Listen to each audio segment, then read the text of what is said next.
पति पत्नी का प्यार। एक माँ जिसकी आज इकलौती बेटी सुमन की शादी है, माँ सुमन को शादी गिफ्ट के तौर पर एक बैंक अकाउंट की पासबुक देती है, तो सुमन अपनी माँ से पूछती है कि ये क्या है। माँ कहती है कि ये मेरी तरफ से एक छोटा सा शादी का तोहफा है। ये बैंक अकाउंट की पासबुक है। यह तुम्हारे जीवन के खुशी के लम्हों को संजोए रखेगी। आगे जब भी तुम दोनों की जिंदगी में कोई खुशी का मौका आए तो अपनी तरफ से इसमें कुछ पैसे डालना। जितनी बड़ी खुशी उतनी ज्यादा रकम, और उसके आगे लिख देना कि आज ये खुशी का मौका है, इसलिए इतने पैसे जमा किए।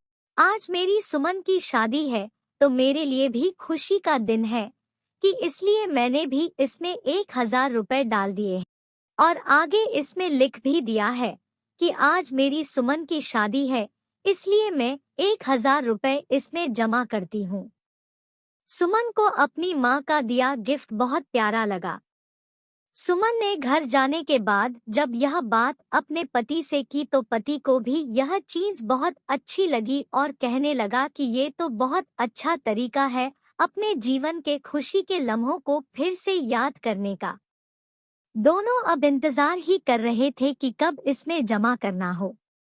दोनों नए नए बहाने ढूंढते थे पैसे जमा करने के, कभी कि आज हम बाहर खाना खाने गए इसलिए 500 रुपए आज पहली बार शापिंग करने गए इसलिए इसमें 700 रुपए आज पति का जन्मदिन है, 1,000 रुपए आज पत्नी का जन्मदिन है इसलिए 400 रुपए।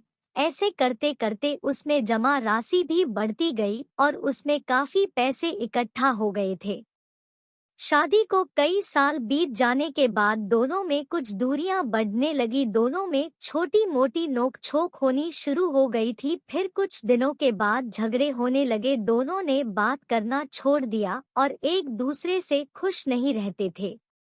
माँ को अपनी सुमन से मुलाकात किए हुए काफी दिन हो चुके थे, तो एक दिन माँ अपनी सुमन से मिलने के लिए सुमन के घर गई तो सुमन कहने लगी कि माँ मैं अब और इस शादी में आगे अपना जीवन नहीं गुजार सकती।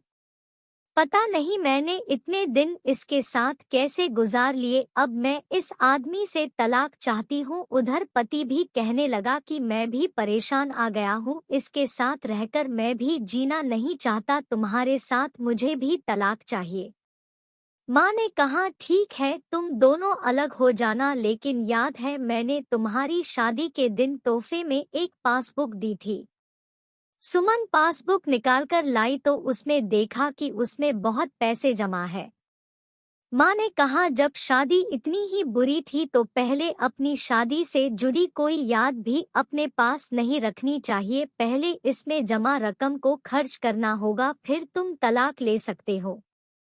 दोनों ने कहा ठीक है और अगले ही दिन सुमन पासबुक लेकर बैंक जाती है।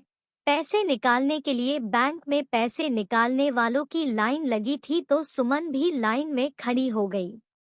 अब खड़े हुए काफी देर हो गई थी, सुमन ने खड़े खड़े ही पासबुक खोली और देखने लगी कि इसमें कब कब पैसे जमा किए थे। सुमन देखते ही देखते उसे पता ही नहीं चला कि कब उसकी आंखें भर आई अपने बीते लम्हों को याद करके जो उसने उसी पति के साथ बिताए थे जिसे वो आज तलाक देने चली थी। सुमन बिना पैसे निकाले वापस घर आ गई और अपने पति से कहने लगी कि ये मुझसे नहीं हो पाएगा, ऐसा करो तुम ही जाकर इसमें जमा सारा पैसा खर्च कर दो। पति ने कहा ठीक है और पति बैंक गया, लाइन में खड़ा हो गया। उसकी नजर भी पासबुक पर पड़ी और उन सारे खुशी के लम्हों पर पड़ी जो उसने अपनी उसी पत्नी के साथ बिताए थे जिसे वो आज तलाक देना चाहता है। अपने जीवन के सबसे हसीन लम्हों को याद करके पति की भी आंखें भर आई और वो भी लाइन से निकल गया। पति घर आया और पासबुक अपनी पत्नी के हाथ में दी तो पत्नी पासबुक में देखती है कि उसमें आज ही के दिन 5,000 रुपए जमा हुए हैं और उसके आगे लिखा है कि आज खुशी का दिन है कि मुझे एहसास हो चुका है कि वो उसे छोड़ने जा रहा था जिसे वो सबसे ज्यादा प्यार करता है।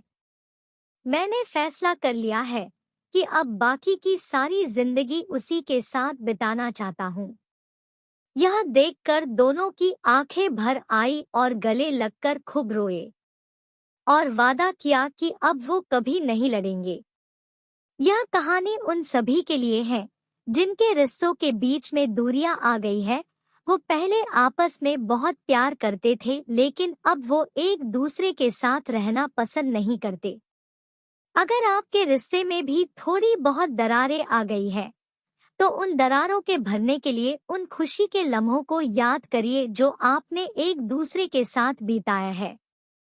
ये खुशी के पल आप दोनों में नई उमंग भर देंगे और आप दोनों के रिश्ते में नई जान आ जाएगी। इसलिए किसी भी रिश्ते को मजबूत बनाने के लिए अच्छे लम्हों को याद करना चाहिए, बुरे लम्हों को नहीं। आशा करती हूँ हमारी यह छोटी सी वीडियो आपको पसंद आई होगी। इसके बारे में आपकी क्या राय है? कमेंट करके हमें जरूर बताइए और लाइक और शेयर भी कर दे। चैनल को सब्सक्राइब जरूर कर ले। धन्यवाद।